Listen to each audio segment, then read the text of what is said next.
seated.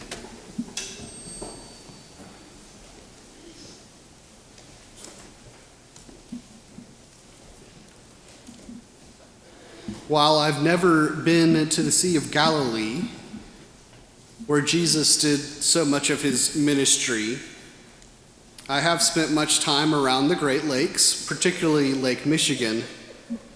Both of these bodies of water have things in common. Both are sizable freshwater bodies that support the communities around their shores and in different ways. Unlike, say, the ocean, with its consistent tides and waves, the temperament of the lake can vary wildly and change quickly. From crashing waves one day to crystal clear, still as ice water the next. And storms can whip up as if from nowhere. The lakes and the Sea of Galilee are much like our own lives in this regard.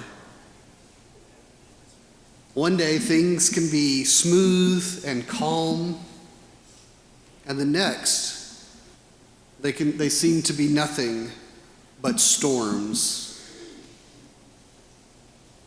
Jesus and the disciples would have known the temperament of that sea intimately by spending so much time on it and near it, fishing its waters, crisscrossing from shore to shore.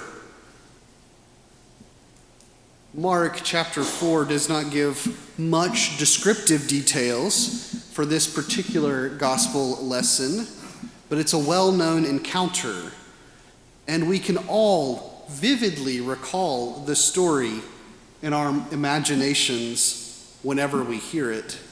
And almost universally, the first thing we think of is the storm and Jesus calming that storm. You know, some Bible translations add little headers on subsections to help the reader find their place more easily. And most, or at least all the ones that I was looked at, if not all of them, have a header. They say something about a storm. The NIV, for instance, says, Jesus calms the storm as the header. The NRSV says, Jesus stills a storm. The CEB, the Common English Bible, Jesus stops a storm. And the Message, which is always kind of out there, reads, the wind ran out of breath. It's no wonder that the storms and Jesus' ability to stop the storm seem to be the most important parts of this gospel lesson. And many a good and faithful sermon has been preached about God stilling the storms of our souls and Jesus calming the tempest in our lives. But if I could have a crack at giving a title for the header of this subsection of Mark 4, I would probably suggest to the editors something like this: Jesus in the boat with them. And leaving the crowd behind, they took Jesus with them in the boat, just as he was. While Jesus' power over the storm is a powerful part of the story and the most attention-catching part, much like a rewatch of a cinematic masterpiece or details hiding in the shadows of a Rembrandt painting, insights can be found in the more subtle parts. Wisdom of the nature of God's love is found in the less flashy, more subtle points of this gospel lesson. So let's turn our attention from the waves and winds, away from the clashes of thunder and lightning, and instead focus on Jesus and his actions and reactions throughout. The gospel says it was evening. It was a long day. And Jesus tells the others that he wants to go to the other side. Notice he leaves the logistics of getting to the other side to the disciples, and he trusts them, and he gets in the boat with his friend. When he's on the boat, he finds a cushion in the stern and sleeps. He gets woken up to chaos, fear, and panic. Wind, rain, maybe a little hail, tossed to and fro by the tumultuous sea.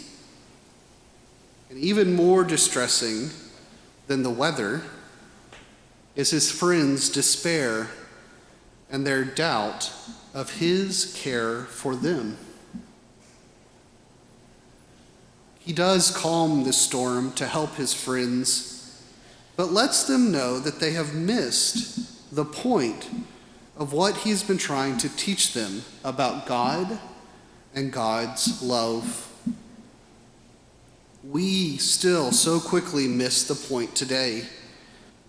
Jesus calming the storm, that miracle, that's not the main point of this story. God's role in our lives is not about fixing everything we're afraid of, or that causes us discomfort, or that causes us suffering. That's not to say that prayers of intercession don't have a powerful and vital role in our spiritual lives, but it's good to remember there is a difference between wishing and praying. Many spiritual journeys have started with the prayers of help, help, help. It's a foundational human experience, asking God to calm the storms in our lives. But it is by no means the only or the primary way that God intends for us to relate to God. The main point of this gospel lesson is that Jesus is with them in the boat, just as he is in the calm and in the storm, throughout it all. Jesus is with them in the calm waters as they board the boat. Jesus is with them as he leaves the decision-making to the disciples and takes a nap. Jesus is with them in the life-threatening storm. And Jesus is with them even in their doubt of his unconditional love for them. Teacher, do you not care that we are perishing? Of course, Jesus cares. But sometimes the circumstances in our lives, the storms, can seem so big, overwhelming, and threatening, so out of control, that the storm is all we can see. We just want it to go away, and we lose sight of Jesus still in the boat with us. He has been there and will always be there. God and God's unconditional love is with us always. And we can see the benefit of focusing on Jesus being in the boat with us rather than focusing only on calming the storm. When we remember that God is with us always, we don't have to wait for the storms in our lives to calm to grow into a deeper relationship with God. We can start now, wherever we are, whatever our circumstances. And this isn't anything new. St. Paul writes to the Corinthians, "See, now is the acceptable time. Now is the day of salvation." God's love for us is not determined by the amount of storms or how few there are in our lives or how quickly the storms are calmed, if at all. God's love is with us on those crystal clear, still as ice days and on the stormy ones. So we don't wait for the storms in our lives to be over to rest in the abundance of God's unconditional love for us. Eventually, There will be times in our lives when we have gotten through a storm or two, when we have experienced Jesus and his love with us through the good times and the bad. With practice, we become sturdy enough in our experience of God's unwavering love for us that we could fall asleep on the cushion in the stern of a storm-tossed boat, resting in the fact that no matter the outer circumstances of this world or our lives, nothing can separate us from the one who loves us. In those times, we might even choose to rush into someone else's storm. I hope we do. Choose to endure hardships, afflictions, and calamities for someone else. Jump into someone else's boat to share the good news with someone who may be worried if God still cares for them, because all they can see at the moment is their storm. We can share our story, how we have been there before.